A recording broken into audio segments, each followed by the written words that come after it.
Alright, what's up y'all, it's LakerFan here. As y'all can see by the title of today's video, we got my dream park layout in NBA2K21. We got a lot to talk about in this one, so I hope y'all enjoy. If you do, feel free to drop a like, sub if you're new, turn on them noties, all the good stuff. Let's try this video 1,000 likes in the first 24 hours. Y'all know the deal, 2K21's right around the corner. If you're new to the channel, feel free to subscribe. Stay tuned for any of that new content. We're going to be finishing 2K20 on a good note as well, so keep all that in mind. But anyway, to talk about this image right here. This is my vision for the 2K21 park. Shout out to my dude Bronze Celery as well. He does all my thumbnails, did the thumbnail for this video and this image as well. He brought this to life. This is my idea. So to start this video off, we're going to begin with the noticeable differences between the traditional 2K17 park layout and what we have right here on the screen. So in case anybody doesn't know or you didn't play the previous games, I referenced the old 2K17 Sunset Park with this. You can see the little aquarium over here that is kind of too hard to cut off, so we just left it in. But anyway, I want to talk about the noticeable differences that I decided to make with this, starting this video off. So first and foremost, you can see we turned the 4v4 court into two 1v1 courts, and then we have a noticeable difference with the 2v2 courts as well. So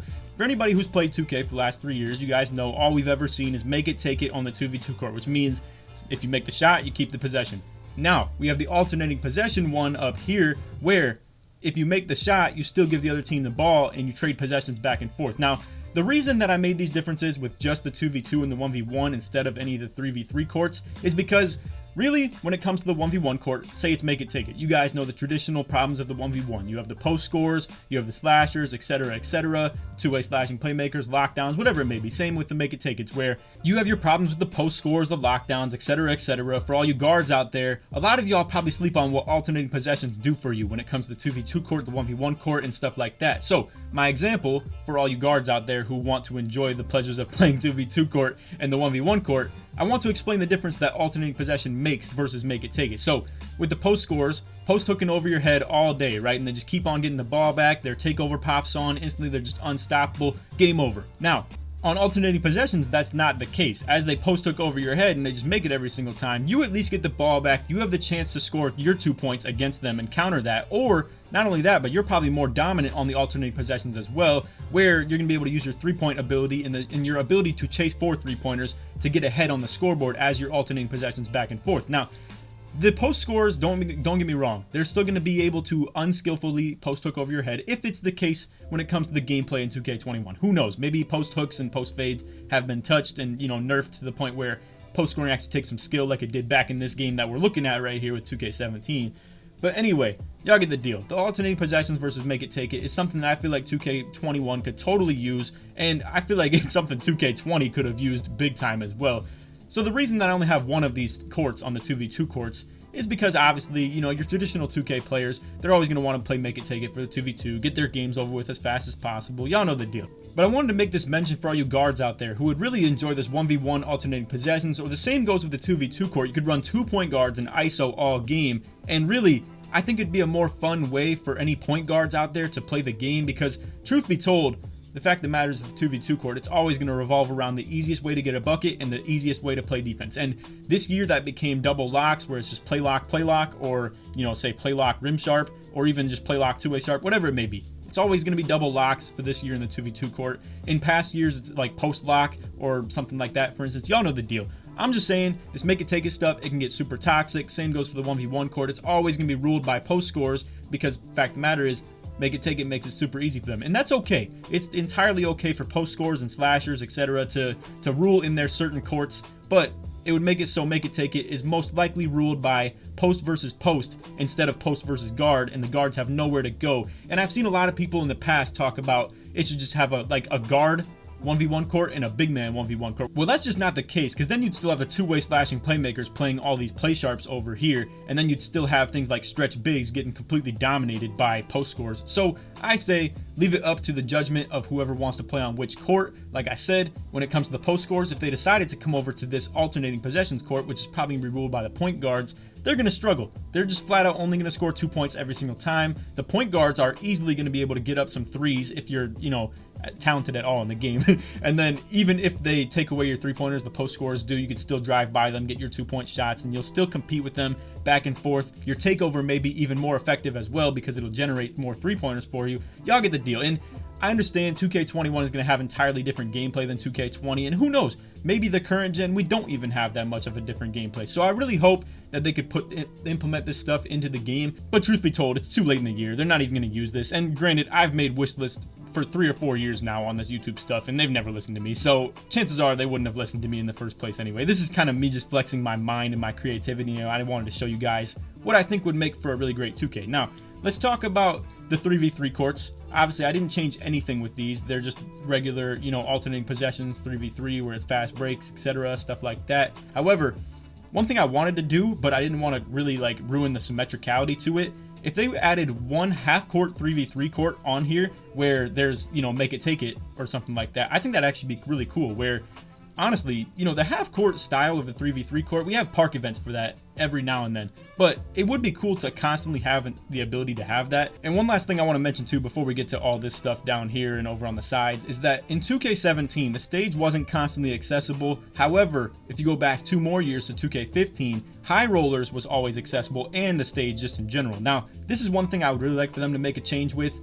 I think if we had constantly available high rollers where you could wager 25k VC. You guys have seen what the 2K world has come to. People are literally wagering $25,000 just flat out playing the game. If we could at least wager 25,000 VC as a team, I think that'd be pretty ideal. Anyway, now let's talk about the surroundings. Obviously, you can see we just have the NBA store, swags, Gatorade. I think keeping the neighborhood style, and you can see that's kind of the goal here, is like these are just sidewalks like we already have in the 2K20 and 2K19 neighborhood. However, keep this in mind. As soon as you cross this border right here, you become a part of the park. Now, you guys know with this year's game, for instance, when you hit up on the D-pad, you get the air view where you can look at everything from above. Now, when you do that, this little rep thing down here where it says how many pros, all-stars, superstars, elites, and legends are in the park, this is where we could have something very different with this. Now, this is something that I would reference with 2K18, where pretty much it was that long alleyway where you would just have to walk down it, and then as soon as you cross a certain border, you became a part of the park. I don't know why they ever got rid of that, to be honest with you. In 2K19 and 20, anybody who's out here in the surrounding parts of the neighborhood or just on the sidewalk and stuff like that, they are a part of the park. Now, the reason you never saw streaks like this or streaks on the 3v3 court like you did back in 17 is because these people who are a part of the park and they're just over here like literally transitioning between my career games or something like that, or going to the NBA store to buy some stuff. Same with swag, same with Gatorade. They forget to turn their game off flat out, and they just like you know, linger around in the neighborhood. This is where the problem with the dead parks comes. Now, the problem in 2K17 was whenever the park would reach a certain amount of people in it, say like 20 or 15, whenever it reached a certain low amount of people, it would stop loading new people into the park, and that's what created the dead parks, where I would be on like a 40-game streak on the 3v3 court and nobody would be pulling up, and you had no chance of anybody also coming in other than if they just joined off your friends list. And at that point, you're not even playing real games, so what does it even matter for, right? But anyway, my whole thing is, in the 2K18 style, pretty much whenever you would cross this border, and it was a different style, you'd have to walk down a hallway. This one would be just a wide open perimeter, and whenever you step off the sidewalk and into the park, you would now become a member of the park, and that's how the server would work. Now, I don't exactly know how the server stuff works. I just know that they had it in 18 where if you would just be like literally right here, you weren't a part of the park and you weren't a part of the server, and then as soon as you cross this path, then you were. Now, there was a lot of like technical issues. You would unsquad from your teammates that you were in the neighborhood with, and then when you walked into the park, you would unsquad and you'd have to like join each other again, and there was all types of joining issues. But I feel like 2K has passed that, and they probably get past that bug, and they know how to deal with that stuff now. But anyway, I hope you guys understand what I'm talking about with this. I know I'm kind of accelerating through it pretty fast as well. I don't want to stretch this video out too long, but I think that'd be super fire if they just kept on loading people in. Forget about the whole 2K17 metric, whatever it was, where whenever it reaches a certain amount of like minimum people, it stopped loading them in. That's a bad idea. I don't think that's a good idea. But the really good idea is, like I said, for whenever they cross this little border, to become a part of the park, instead of the problems where you deal with the inactive people who are just standing on the sidewalk, not even doing anything, and they're just counted as a part of the park. That's a reason for the streaks being dead, and etc, etc. Now, we could talk about all different types of things gameplay wise, like the park badges, where pretty much it would encourage you to constantly play higher level competition that you could get park badges for, stuff like that. Or you guys know the deal, just the overall environment of park in 2K17 was never about the dodging. People would never run away from comp, and if they did, it was a rare occurrence. Now, in 2K18, 19, and 20, It's awful. It's horrible like that. And I don't know why it is. It might just be that it's skill-based matchmaking now and it never was in 17. And you would constantly have rookies that are running around in the park with literally like legends and stuff like that too, which is kind of a bad idea and doesn't really, encourage competition or, just the overall competitive gameplay where you're going to have a completely unbalanced matchup. But anyway, let's talk about the stores and stuff. So, like I said, this is outside of the park. This is just in the neighborhood, in the sidewalk territory, stuff like that. Now, ideally, I wanted Celery to put like the Gatorade and boost stand right in between the 1v1 courts, but I didn't know how that was all gonna work. Obviously, you'd have to make these little sidewalks right here a little bit smaller, move this court over, and then put something in the middle. Anyway, y'all get the deal.